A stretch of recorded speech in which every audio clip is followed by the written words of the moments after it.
and welcome to the X22 Report. My name is Dave, and this is episode 301, and today's date is February 27th, 2014, and the title of this episode is China Says U.S. Economy is Fake and Nothing Backs the Dollar. And we understand that China has been making deals all around the world. They've been making bilateral trades with Australia, with the UK, with Russia, with North Korea, Iran, Syria. They're down in Africa, setting up a clearinghouse for the yuan, and we see nations in Africa starting to shift their reserves from the US dollar into the yuan. So we see all of this happening, and just this week there was the G20 meeting, and certain things were said during this meeting, and we're going to get into that a little bit later in this report. But let's get started on the economic collapse news, and we're going to go out to the UK, and what we're seeing out there is that UK home ownership rates have completely fallen. The official figures show that home ownership rates in Britain have slipped to the lowest percentage in 25 years. The percentage of people who claim housing benefits and want to live in social housing sectors has risen from 59 to 66%.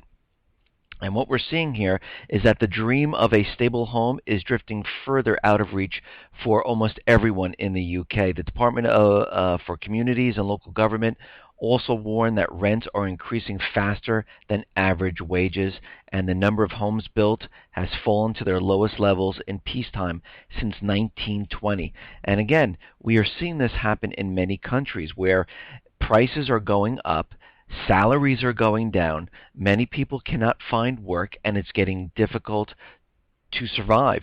And in my past reports, I discussed how the people in the UK were dipping into their savings to make ends meet, going for payday loans to pay for their rent, and we're seeing this happen all throughout Europe. We're seeing it in the UK, we're seeing it in the United States, and it is spreading all over the world.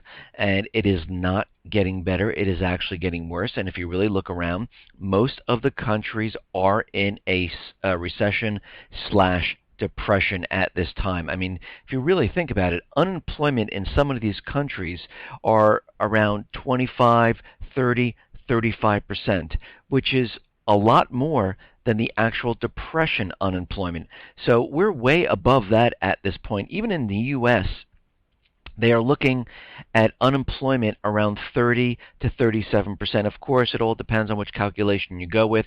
If you go with Shadow Stats, which is shadowstats.com, we are approaching the 30% mark of unemployment.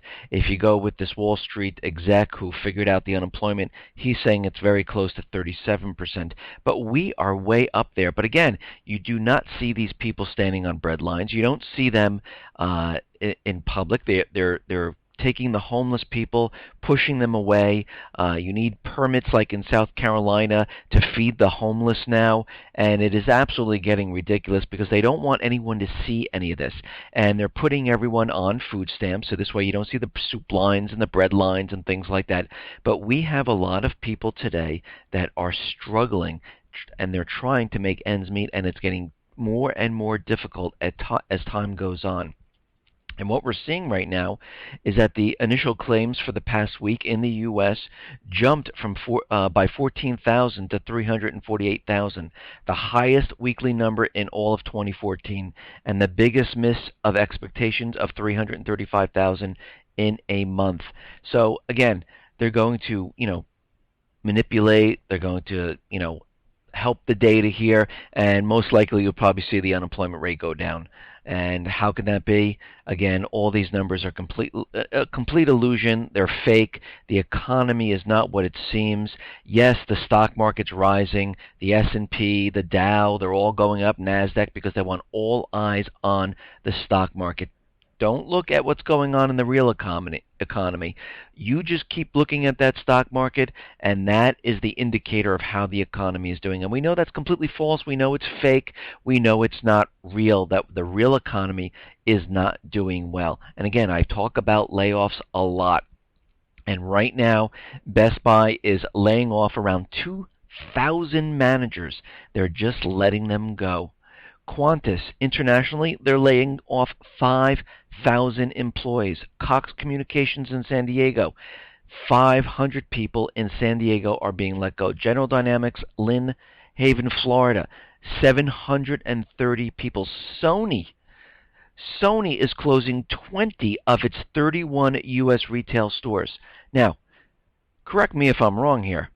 When an economy is booming and doing well, you don't see a retailer closing 20 of its 31 stores. The only reason you see this is because people are not buying the products and they're laying off 1,000 workers. So now we have all of these people being laid off and there's nowhere for them to go because more and more retailers will be laying off and more companies will be laying off, and we've been seeing this since the start of 2014, and it's only February. That's it. And I talk about this a lot. I talk about the real estate back in September, in October, in November, Wells Fargo, Chase, Citibank, Bank of America, they were laying off people in their mortgage departments. Not 100, not 200, thousands, 10,000, 15,000, 20,000 people because they realize the housing market is dead. There are no Americans that can take out mortgages to pay for the amount of homes that are on the market. It can't be done. And right now what you're seeing is Wells Fargo is cutting more people in the mortgage departments, about another 700 people. Last year, they laid off 5,300 in the mortgage departments. So you can see what is happening. They already understand what is happening. They already know that this housing market was a complete fabrication. They realize it cannot be sustained. So what they're doing is they're trimming all the fat off of their in their company, and they're getting rid of the people because they realize that mortgage applications are completely down the tubes, and we don't need all these people. Again, if the housing market was really booming and really pushing the limits of recovery, we would see mortgage departments expand because more people need mortgages. More people are taking out loans. You wouldn't see them contract. It makes no sense whatsoever. But here we are.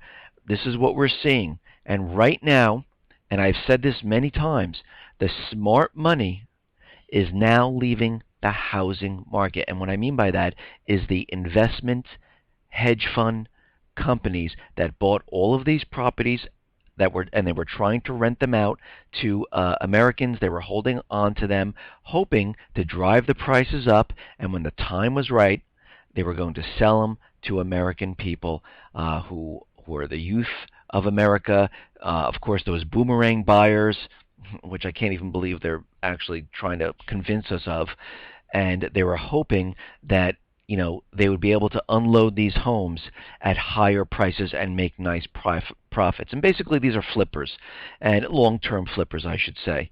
And right now what we're seeing is purchases by large institutional investors plunged in January from a year ago, according to Realty Tracks.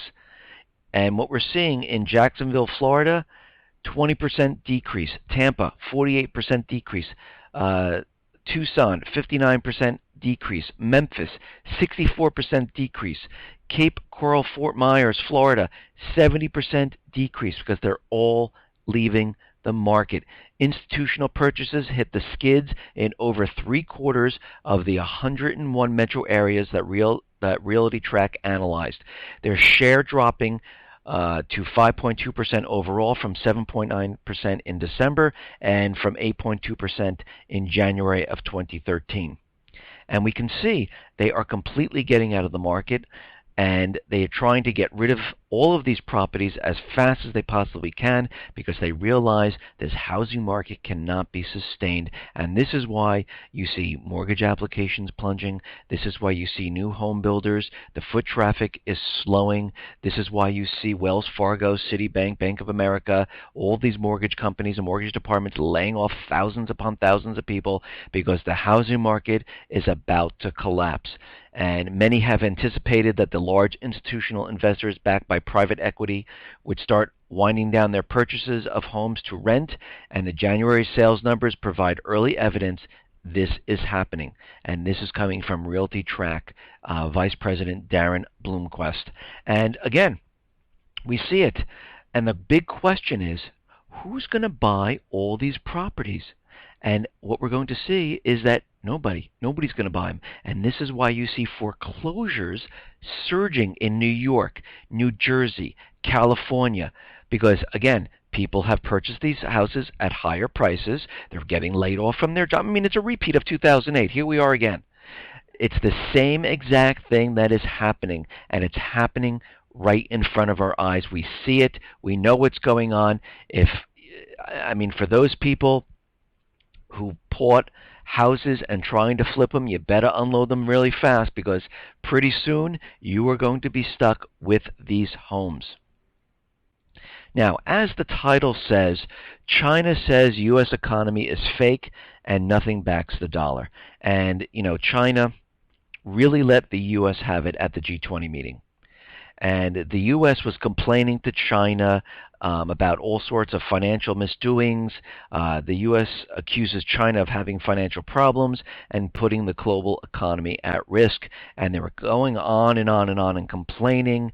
And finally, the representatives from China stood up, and they said to the U.S. representatives, and what they said was that the U.S. economy, and the printing press of the Federal Reserve is what you are doing. You are just printing money, and they said that the U.S. was living off printed money, and the U.S. economy was fake, and there was nothing really backing the prosperity of the U.S.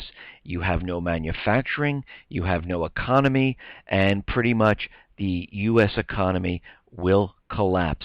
And we can see what is happening. The rest of the world understands, and they know the United States is in trouble. They see what's going on. The only people that don't know are the people living in the United States who haven't woken up, who are still sleeping, who are still going about their daily routines, going to work, coming home, thinking everything's fine, until one day when they wake up and they realize, what just happened here? I just lost all my money. Why can't I get into my bank account?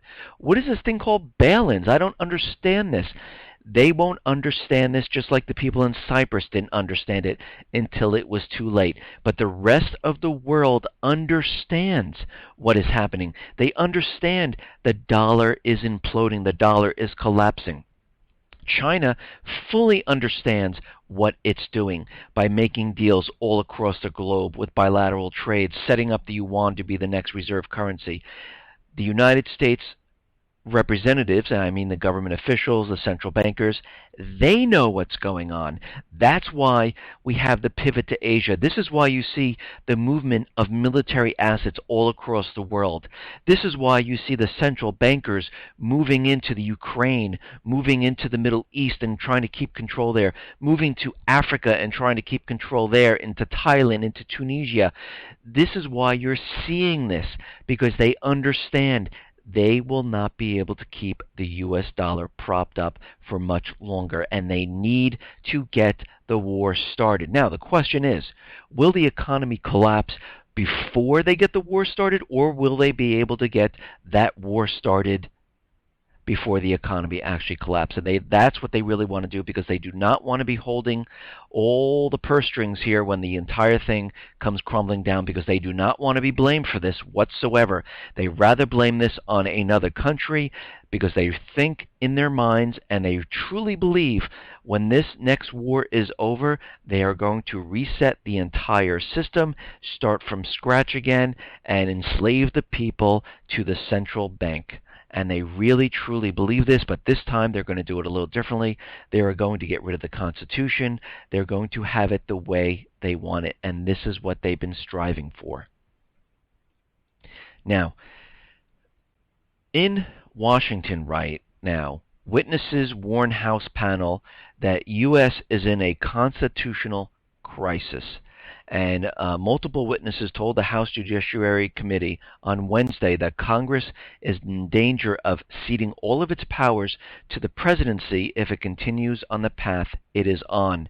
We are in the midst of a constitutional crisis with sweeping implications for our system of government, constitutional lawyer Jonathan Turley told the committee. For Congress not to act borders on self-loathing. And what we are seeing here is the president, of course, during his State of the Union speech said, I have a pen, I have a paper, and I will create these executive orders. I don't care what Congress thinks or what Congress does. Whatever I say goes. And they're out there right now saying, listen, Congress, if you don't do something, you will lose complete control of everything. The Constitution will go down the tubes, and we will have one person giving orders to everyone. And we see this happening right in front of our faces. So you better do something right now. And this is why this is going on.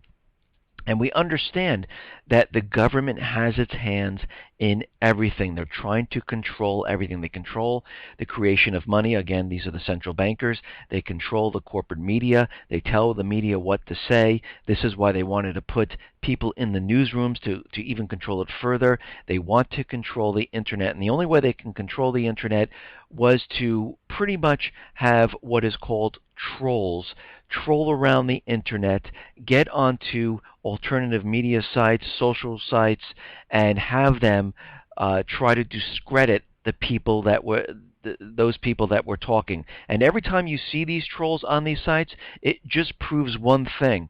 If they're trying to discredit these people, that means they're hitting the points, and they are hitting a home run, and the government is very disturbed about what they're saying, because what they're saying is the truth of what is really going on. And this is why they have those trolls. They actually pay them to do this. They actually tell them to do this.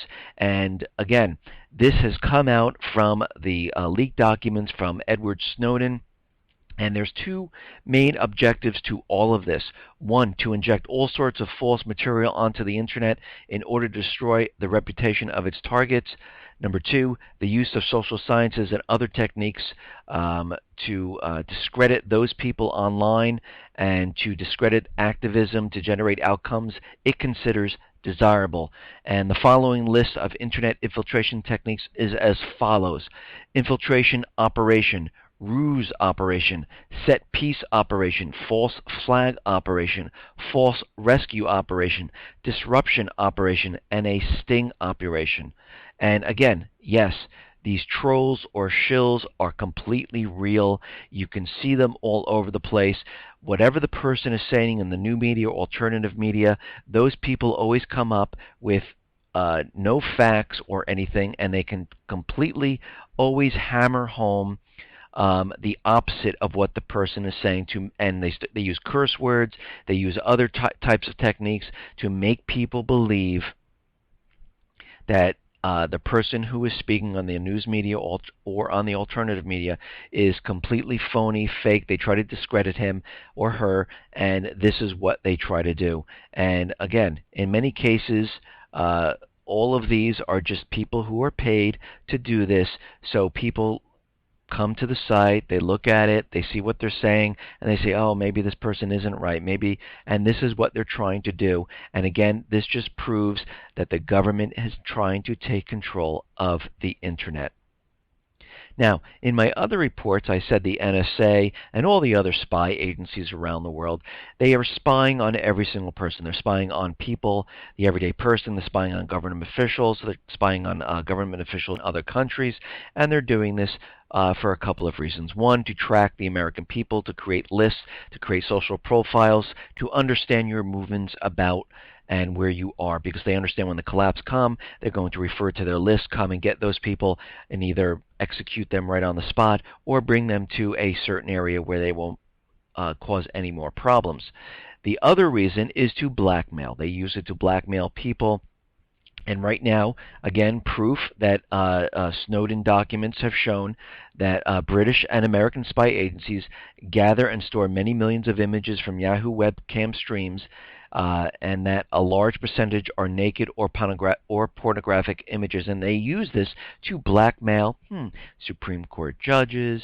They use it to blackmail government officials, to allow them to push their agenda forward. It's almost like Obamacare, the Supreme Court justice saying, no, this is not constitutional, you can't have a tax on it, and all of a sudden that same judge one day said, you know what, I'll pass it, it is constitutional, and that judge disappeared for about 2 weeks. He just left the country and didn't want anyone He didn't want to talk to the news reporters or anything, because what really happened was he was blackmailed.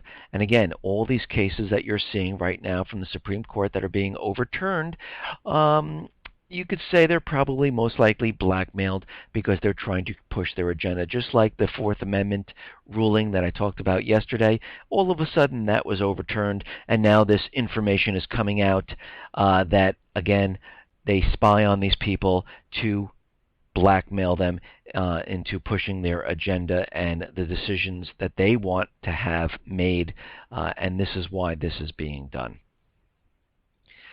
Okay, now we understand out in the Ukraine, the whole reason for this was to get the Ukraine on the EU system. And right now, the Ukraine is talking with the EU and IMF, and the top priority is to get the Ukraine on the EU system.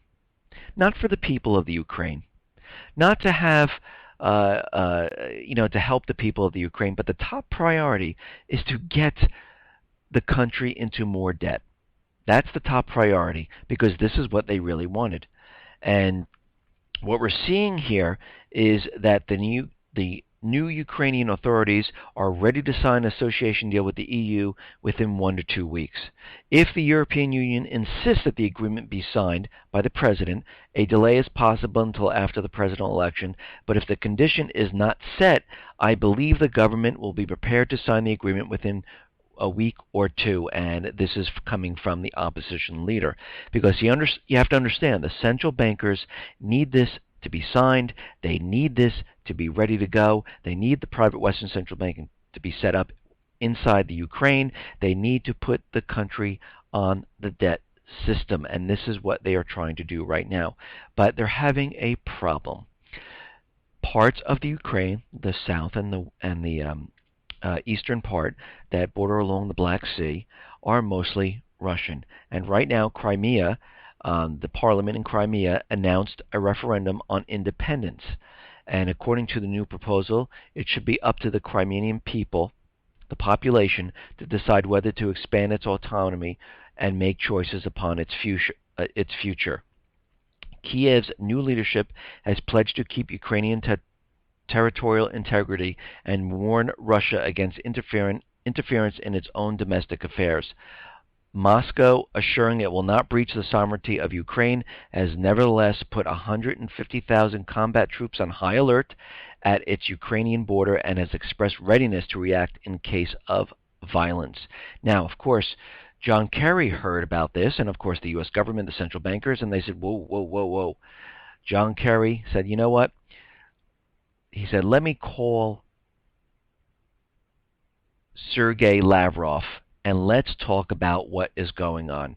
And John Kerry has said to Russian Foreign Minister Lavrov during a telephone conversation he favors a dialogue between Russia and the U.S.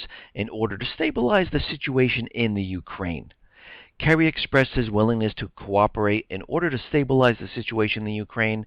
Russia representatives emphasized the importance of fulfilling current agreements, which, again, the opposition, the paid opposition from the U.S. government and the EU, they went back on the agreement. First of all, it concerns the Ukraine's peace deal signed on February 21st. The deal was signed by the Ukrainian president, the opposition, notarized by the foreign ministries of France, Germany, and Poland, and approved by the U.S. And as soon as that was signed, I think it was like 24 hours later, all hell broke loose, and the president of the Ukraine had to escape. The opposition took over, and this deal fell by the wayside. And the Russians are saying, we had a signed deal, you approved it, and all of this went to pot. And we can see what is happening because they're running out of time and they need this on the EU system to spread the debt. But what they're worried about is that the south and eastern part of the Ukraine, which is the production and the strategic location which they really wanted, they can't have that part break off because then they'll be left with the West, and the West just has debt and there is really no production there, and they really don't want it. They want the entire Ukraine, and of course they're going after Georgia next, but we're seeing what is happening right now. Now, Russia understands what's happening. They understand the tactics the central bankers use. They understand what is going on, and they are sending two Russian warships. The Russian warships have entered the Black Sea, and they are sitting outside and moving into the port near Crimea because they understand what is going in. They also sent a intelligence ship to Cuba, and this intelligence ship has electronic eavesdropping equipment and weaponry. And this is, again, in Cuba, where they're eavesdropping on the United States. So we can see what is happening. They have two ships in the Black Sea, and they have an intelligence ship in Cuba. They are getting prepared. They are getting ready just in case something else happens, because they understand that the central bankers are not going to be satisfied if the Ukraine breaks into two.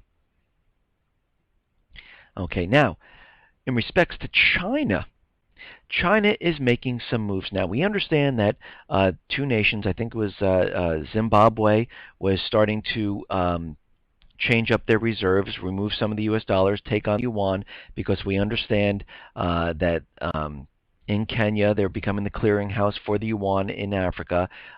And right now what's happening is China is planning an air base in Zimbabwe. They're going to set up the first Chinese military air base in Africa, and this comes amid increasing bilateral cooperation between Zimbabwe and China. And basically what's happening is China is positioning itself for future, you could say, gunboat diplomacy, where its military presence will give it a bargaining power against superpowers like the U.S. So now they are positioning themselves and creating bases and moving their military assets into Africa because we understand what is happening. Each one of these countries are getting prepared for war. This is why you see the pivot to Asia and the United States and all the other private Western central bank countries moving their military assets. Now we see China moving its military assets and moving them into Africa. Now, China has also signed a security and defense agreement with Djibouti. Now, Djibouti has offered military facilities such as a home to the port to the Chinese Navy. Now, where is Djibouti? That is on the opposite side of Yemen, and this is in the Red Sea, and it's right by the Gulf of Aden, and it's like the choke point that leads in and out of the Red Sea. So we can see we have the Chinese on one side and the U.S. on the other side in Yemen. And again, they are moving their military assets, signing agreements, and getting everything prepared for World War III. And this is why this is happening. So what do we have here?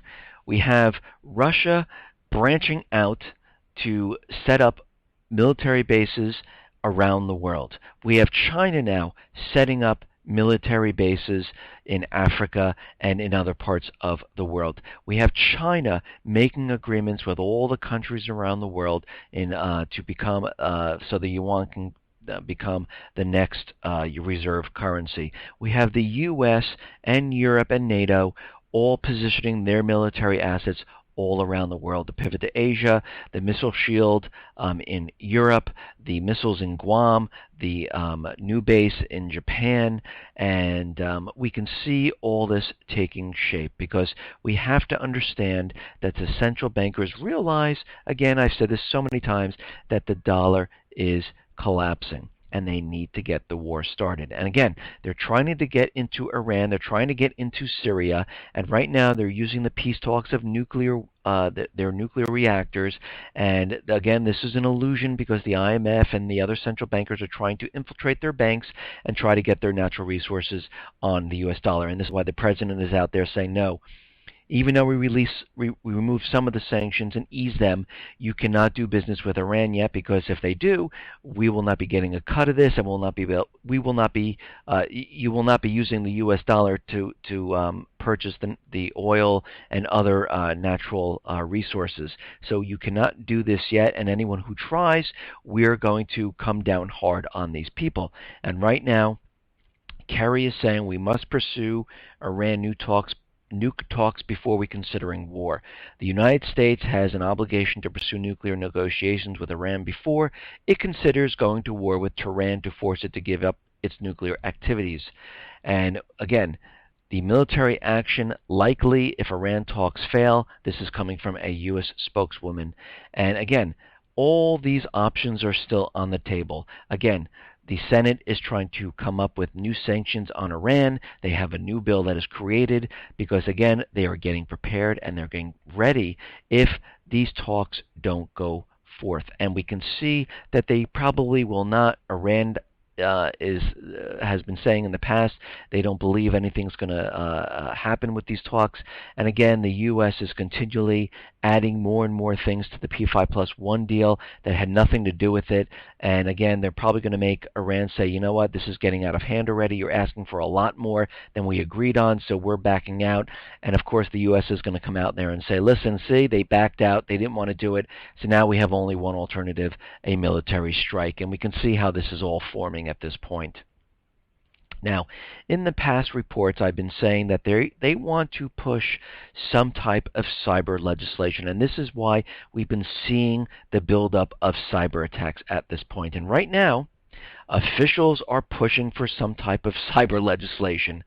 Cyber attacks are growing and threats from adversaries will continue to evolve. The commander of the U.S. Cyber Command, General Keith Alexander, told the Senate Armed Services Committee on February 27th, "Those attacks are coming and we are not ready for them," he said.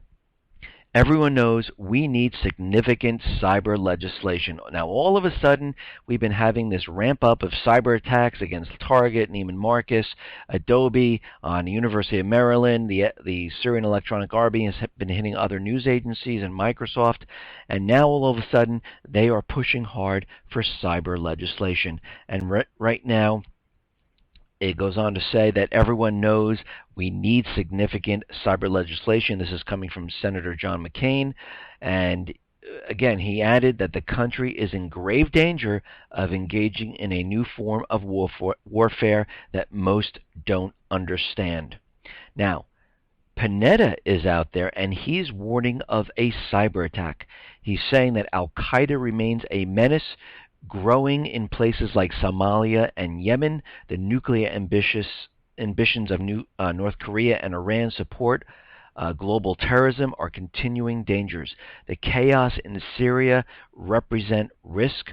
Russia is worrisome.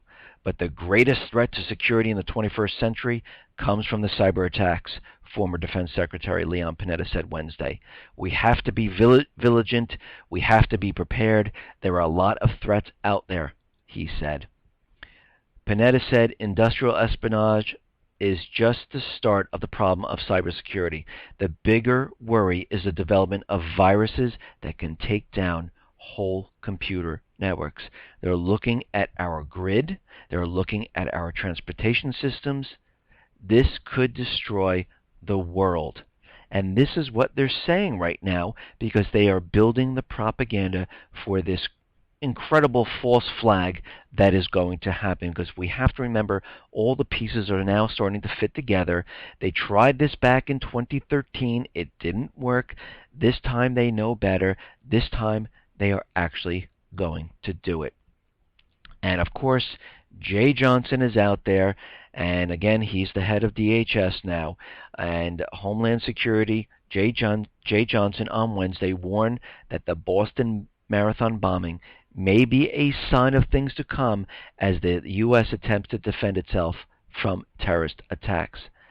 And he's going on to say that, these threats are harder to detect. He's also concerned about those who are self-radicalized, and also those so-called lone wolves. And we talked about this a lot. And if you haven't heard any of this and you're new to my reports, just go back a couple of reports. I talk about this a lot, about what a lone wolf is. And he went on to say, I think the terrorist threat is becoming more diffuse, and he is saying that that we need to do something at this point. And Committee Chairman Michael McCall noted the events in Syria are now threatening to become issues for us at home. So they are building this entire propaganda up for the false flag. They're already telling us there's going to be some type of cyber attack because they're looking at our power grid. They're looking at our water treatment, and we can see they've been playing and playing this up, and we are getting very close because we have to understand the elections for Syria are coming up in mid-2014. The Fed has said they're going to be finished with the tapering by mid-2014 because they are tapering right now to show that the economy is recovering. They need to show everyone that it wasn't them. And when another country strikes the United States and the economy falls, and this is why the stock exchange, the NASDAQ, and the BAT system all have a kill switch. And again, NASDAQ is getting theirs by March 1st. So we can see the time frame and how everything is being worked out. And March 1st is the end of this week. So we can see what is happening.